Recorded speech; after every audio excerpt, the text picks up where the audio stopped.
اشرف المخلوقات جی د زناورو په شان خوراک کوي. الله اکبر کبیره. دا ویډیو تاسو وینئ، دا یو شو د پته نه لګي چې کومه شو ده، او په دې کې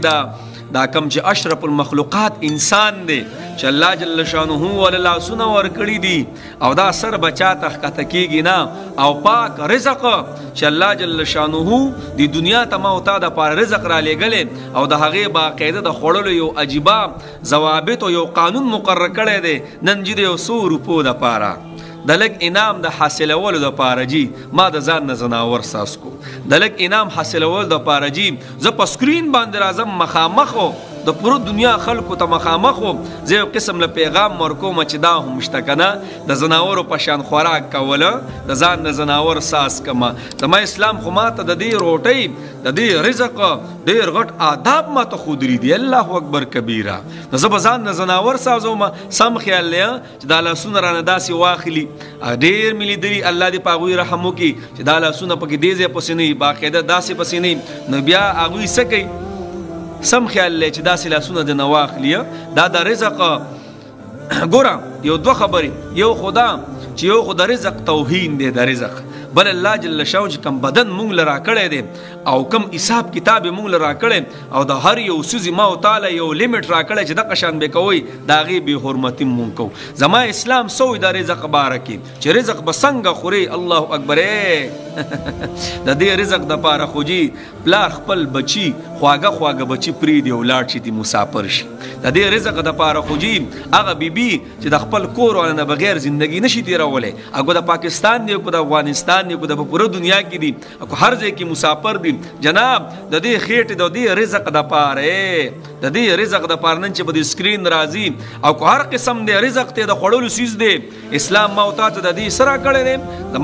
ما او تعالی توانایي راکوي. اسلام ما او تا ته د دې هر یو څیز یو طریقه ښودلې ده. نو جناب دې رزق پسې خو جناب خلک د دنیا ګوټ ګوټ ته تللی دی، خپل خپلوان یې پرېښي دي، خپل بچي یې پرېښي دي، او جناب دا په ټلویزیون باندې راځي او خلکو ته یې داسې ښیي که نه. او بیا ښځه ذات څومره بدې ښکاري، تاسو وګورئ مړه څومره بدې ښکاري، یقیني بس د زناورو په شان خوراک کوي که نه، د سپو په شان خوراک کوي، د خرو په شان خوراک کوي. دا انسانان دي، بیا یو قسم نه تاسو راته ووایئ دا خو انسانان نشي کېدی یاره، دا خو دا لا څنګه انسانان دي چې لاسونه دې خوا کړي او د سپو په شان خوراک کوه، د سپو په شان ته خوراک کوه. نو دا د انسانیت حتک نه دی، دا د الله جل شانه د انعام سپکوالی نه دی چې الله موږ له رزق راکړی دی او د هغې موږ داسې سپکوالی کوو. دا زما د خولې، زما د لاسونو، زما د بدن چې اشرف المخلوقات یې ګرځولی یم، د دې سپکوالی نه دی. او بیا په ټلویزیون باندې راځي. جناب اسلام خو ما ته ډېر ښایسته یو قانون راکړی. اسلام خو ما ته دا هم وایي ګورې په ولاړه باندې خوراک مه کوه، دا خوراک د ولاړې څیز نه دی، کوچې او کوبه هر یو خوري، نو په ولاړه مه کوه. اسلام خو ما ته دا هم ویلی دي چې په ځوړندو خپو باندې به خوراک نه کې. ولې؟ اسلام خو ما ته دا هم ویلی دي چې د دې خوراک دومره عزت پکې چې ګوره پیزار دی اچولی بیا هم بهتره نه ده چې خوراک وکړي. اسلام خو ما له دومره زور راکړی چې بهتره دا ده چې په ځمکه خوراک وکړي، بهتره دا ده چې پرلت په تاهیه باندې کښېني، بهتره دا ده چې د خپو په سر باندې کښېني، او که بیا چاته عذر دی پرلت هم والی شي، بهتره دا ده. زما اسلام څه وایي؟ وایي په بسم الله باندې جناب خوراک کوه. اکو هر قسمه خوراکي دننه ځي ما او تعالی غذا راکوي، دې خو ښایسته آداب ما او تا ته ښودلي.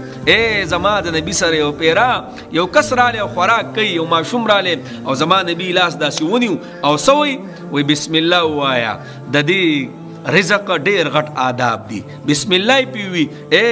زما نبي سره یو صحابي خوراک کو او هغه وایي چې زه د نبي علیه السلام په پرورش کې وم لړک پن زمانه کې، او نبي علیه السلام له مخې له سره راله او ما خوراک کو، نو زما د انوړۍ به داسې ګیر چاپېره تاوېده په هغه لوښي کې، وایي زما لاس یې ونیو او سیوې د خپلې مخې نه خوراک کوه. دا خو ټول د خوراک آداب ماته نبي علیه السلام ښیي. زما اسلام خو وایي چې د 3 ګوتو باندې به انوړۍ کې، زما اسلام خو دا وایي چې مخې نه به خوراک کې کې زما اسلام خدا وای چې ټوخه وغیرہ باندې کې زما اسلام خدا موي چې د رزق په ټیم کې بداسي بیهوده خبره هم نه کې الله اکبر کبیره دا رزق خړل دیږي دا تاسو ګوري دا مخبل حیثیت غرزو کو نه غرزو د ځان نه زناور مونږ ساس کو نو مونږ به د دې پیسو د پارسس نه کو الله اکبر کبیره دا رزق حتک دیږي امنګ پښتو کې وایو کنه ابل یو کس غروټي راغستې وا ای و دې روټي د وجنه خو آدم علی السلام سو شو د جنت نراله دنیا ته د خيسته ژوندۍ نراله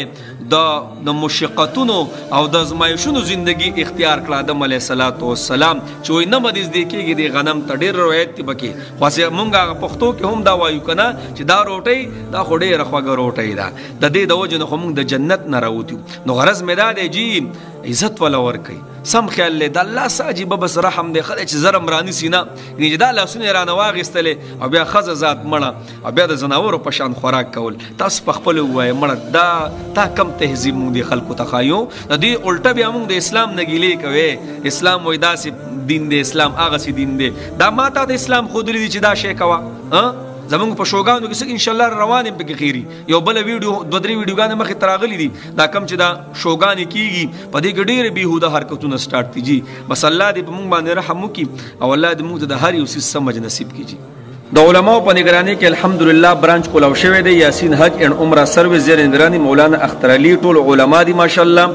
او څوک رابطه کول غواړي 045 065 85 98 شیرګړ بازار ضلع مردان کې تاسو په دې نمبر رابطه کولای شئ تاسو راتلې هم شي د هر ځای کې چې تاسو یې تاسو خپل پاسپورت را لګولای شئ او د حج او د عمره او د هر قسم ټیکټ تاسو خپه تسلی سره